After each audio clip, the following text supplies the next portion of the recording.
Namaste Bante. Eh, mau menanyakan tentang Viveka Sukha ya. Yang dimaksud boleh dijelaskan lebih lanjut hidup bahagia dalam pengasingan itu boleh lebih diperincikan Bante. Maksudnya apa? Apakah mungkin dilakukan oleh upasaka-upasika yang masih eh, di dalam kehidupan umum ini? Iya, biasanya kalau seseorang itu mengasingkan diri itu biasanya ada suasana yang khusus ya. Misalnya dia sedang kena penyakit apa, kalau tidak mengasingkan diri ya dia diasingkan. Atau karena dia takut pada ancaman dari seseorang tertentu, kemudian dia mengasingkan diri. Baik keluar sampai ke hutan-hutan atau ke luar negeri sekarang. Atau kalau tidak begitu ya orang itu istilah diasingkan begitu ya.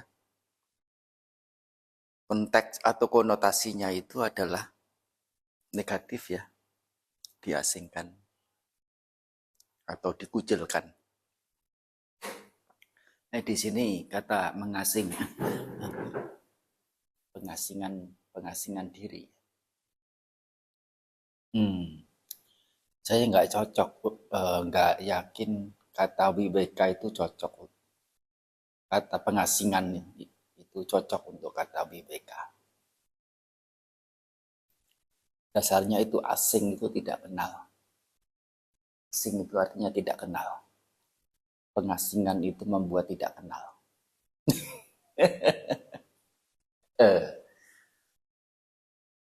Tapi sering itu sudah menjadi terjemahan, dan kalau saya itu menggunakan istilah lain, itu menjadi barang pertanyaan, barang yang baru, barang yang aneh, barang yang malah dipertanyakan kok. Yang sudah ada kok diubah-ubah begitu loh.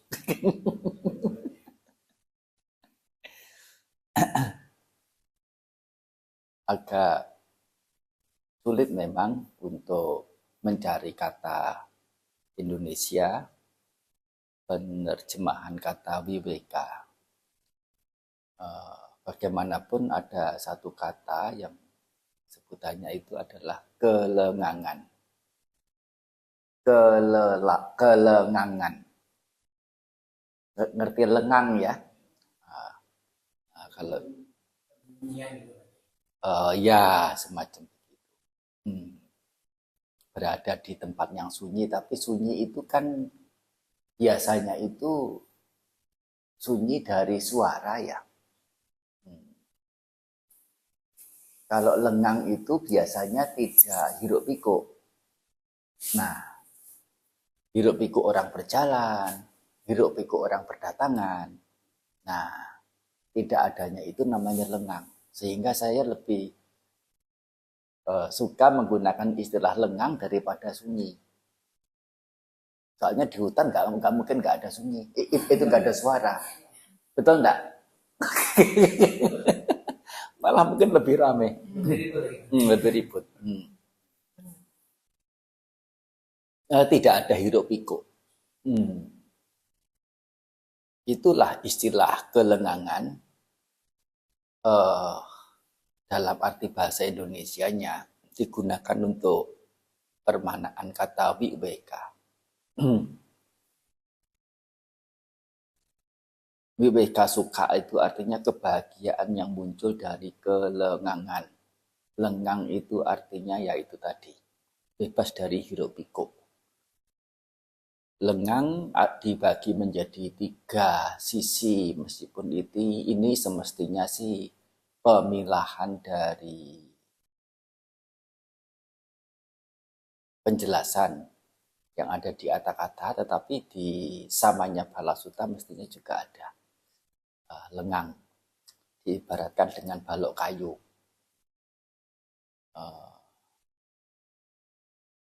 Tapi kurang cocok juga begitulah kalau itu menjadi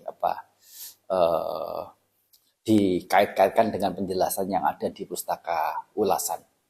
Kalau di zamannya Balasuta itu diibaratkan balok kayu, masih berkulit, masih basah, terapung-apung di air. Kira-kira kayunya digesek-gesek berharap bisa menimbulkan percikan api, itu memungkinkan enggak? Sulit. Setelah balok kayu itu dientas dari air dalam kondisi masih basah, kayunya itu digosok-gosok diharapkan untuk membersihkan api, memungkinkan enggak? Susah, sulit juga. Tapi untuk kayu yang sudah kering, digosok-gosok, diharapkan bisa memercikan api, memungkinkan enggak? Memungkinkan. Itu kalau perumpamaan di zamannya Balasuta. Nah, tiga nikaya. Kalau Wibeka dalam penjelasan Atakata yang saya tahu itu penjelasannya itu di Atakata sana. Itu ada kaya Wibeka, cita Wibeka, dan upati Wibeka. Kaya Wibeka, kaya itu sendiri artinya tubuh di sini. Jasmani itulah. Lahiriah, fisik. Nah, kelengangan dari sisi fisik. Artinya menyepi. Misalnya rumah ini juga, rumah tinggal itu juga termasuk tempat wibeka juga. Tempat kelengangan. Lengang setelah berada di tempat kerja yang ketemu klien begini, kolega begitu, customer bagaimana, macam-macam teman kerja yang bagaimana, majikan yang gimana, pegawai yang bagaimana, rumitnya berhadapan dengan pekerjaan, dengan orang-orang, stresnya apa dan sebagainya. Begitu pulang rumah, ada rasa lengang enggak? Jadi rumah itu juga sebagai kaya wibeka. Secara jasmania itu mendatangkan kelengangan. Tapi apakah sudah dapat dipastikan rumah tinggal itu tempat yang pasti lengang? Soalnya di rumah juga ada orang yang tinggal di rumah. Ya, tidak jarang itu belum belum masuk pintunya itu betul masuk pintu, masih ada di halaman. Sudah disambut dengan tunjuk-tunjuk jari dengan umpatan-umpatan.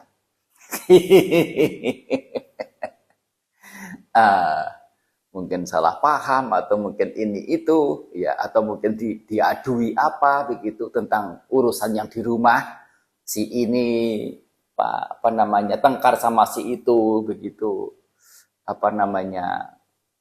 orang yang barusan datang dari tempat kerja berharap pulang rumah itu dapat kenyamanan, dapat kelengangan, disuguhi dengan itu. Permasalahan-permasalahan rumah, baik yang tidak ada kaitan dengan dirinya maupun yang berkaitan dengan dirinya sekalipun. Rumah tidak pasti, sehingga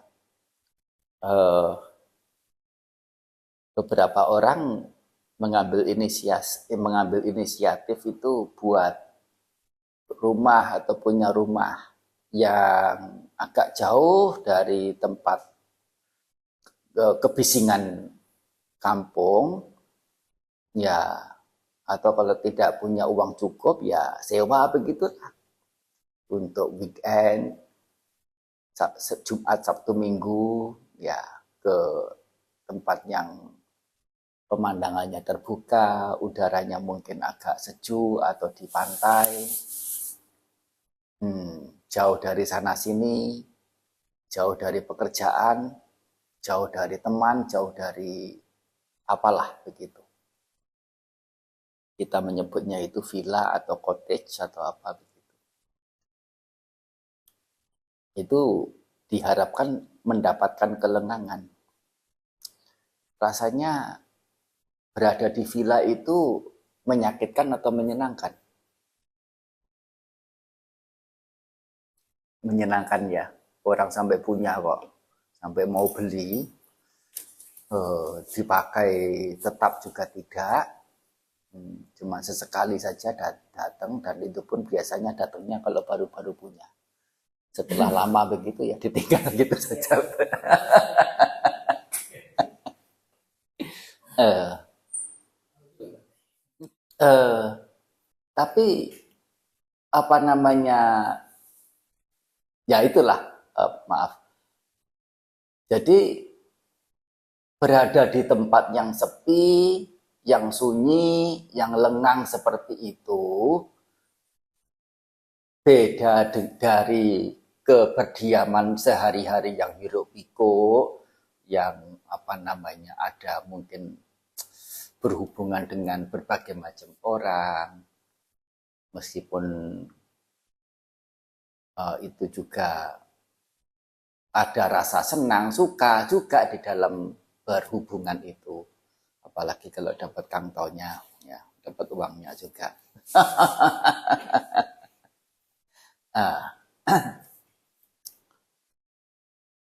Bagaimanapun di tempat lengang seperti itu, villa dan sebagainya, itu sesuatu yang menyenangkan, yang diharapkan. Jangan pikir tempat yang sepi, yang sunyi, yang lengang seperti itu adalah sesuatu yang selalu konotasinya itu menyakitkan atau menyusahkan begitu. Oleh karena itu juga diharapkan juga. Meskipun villanya itu di tengah-tengah persawahan gitu ya, memberikan nuansa tersendiri gitu ya. Itu juga tidak harus di pegunungan juga, tidak harus di bukit juga. Di persawahan juga itu indah. Apa namanya, terserah. Nah, balik lagi ke kelengangan. Tetapi pastikah setelah tinggal di villa itu pasti nyaman secara hati, secara pemikiran, masih ingat utangnya, masih ingat pekerjaannya, masih ingat temannya apa, bagaimana, atau dibuntuti dengan rasa cemas, rasa khawatir, macam-macam. Villa tidak membantu, meskipun jauh secara lahiriah, pergesekan langsung begitu tidak membantu. Nah, caranya itu adalah sudah berada di villa, tidak membiarkan pikiran itu basah oleh air. Ya, pergi ke villa itu seperti balok kayu yang sudah mentas dari air, tapi masih basah. Itu ibarat orang ke villa itu tadi. Ya, secara lahiriah itu sudah mentas dari tempat basah, dari keributan.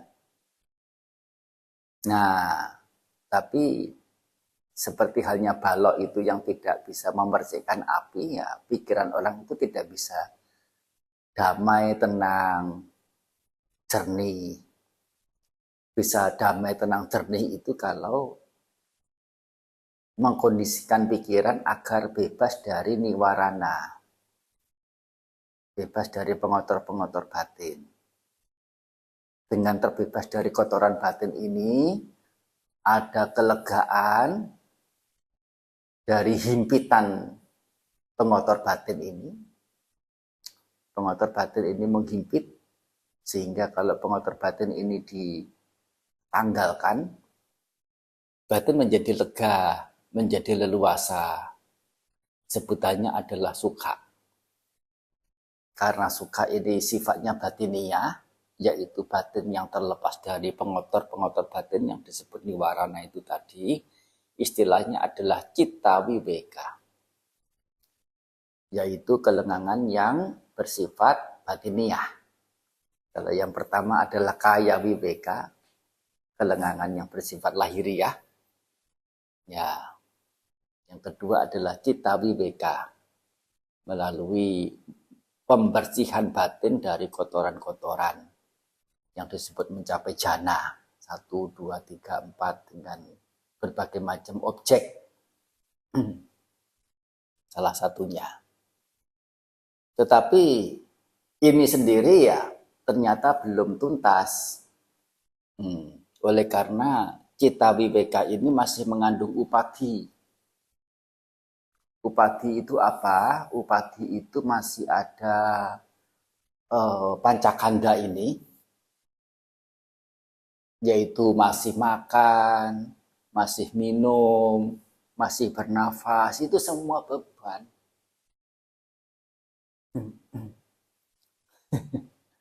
Yaitu beban lah ya, hari-hari meskipun sebagai petapa begitu, ya keluar dari wihara cari makan, pindah patah. Lebih dari itu harus ngurusi tempat tinggal, meskipun sederhana. Ada bocor, ada kurang ini, kurang itu. Ya sedikit banyak itu beban. Karena ada apa? Ada pacakanda ini terutama ya, tubuh yang perlu dirawat dengan makanan, dengan minuman. Masih ada upadi. Ya. Salah satunya itu adalah kanda ini. Yang kedua itu adalah sangkara, yaitu tidak lain adalah karma, perbuatan-perbuatan. Jadi selalu melakukan perbuatan meskipun perbuatan itu berupa perbuatan yang mulia. Dengan mengikis hal-hal buruk, mendapatkan satu kebahagiaan, itu termasuk karma juga. Selalu melakukan karma dan itu adalah beban. Satu lagi itu adalah, kalau tidak salah, adalah kilesa. Yaitu hal-hal buruk termasuk juga pandangan keliru yang masih memungkinkan dimiliki oleh orang yang mencapai jana sekalipun. Orang yang mencapai jana itu tidak menutup kemungkinan untuk punya pandangan keliru saat mencapai jana. Misalnya meta begitu ya. Pencapaian jana karena meta ini sebetulnya itu dasarnya adalah juga pandangan keliru, yaitu menempatkan makhluk sebagai objek,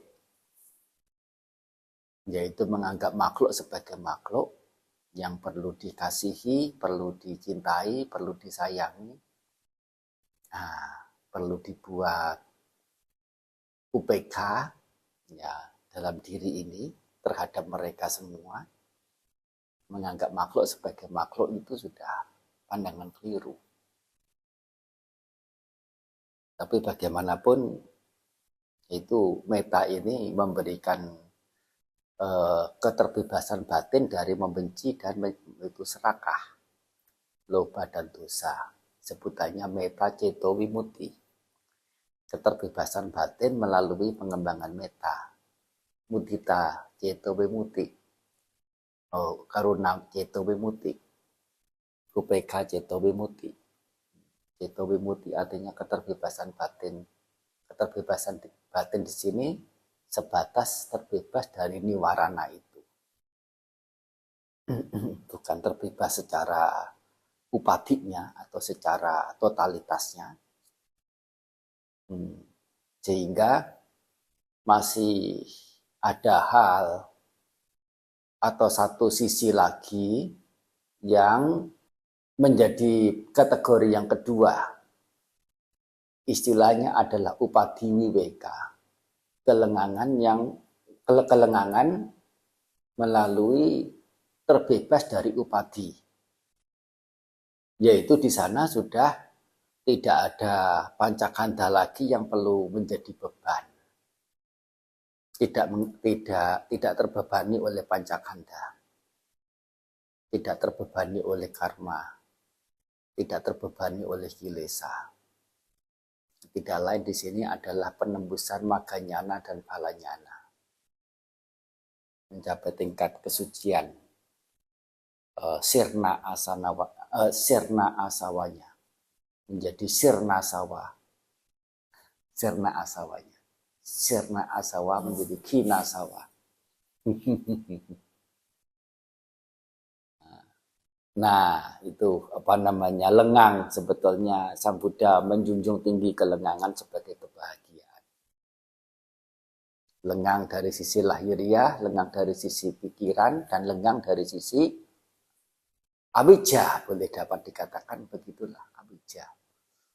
Upadi itu sudah masuk, baik itu awija maupun kilesanya atau asawanya. Sudah semuanya, totalitas. Kelengangan itulah nama lain dari kebahagiaan. Nah, atau istilah lainnya itu adalah santi sukha. Kebahagiaannya muncul dari kedamaian.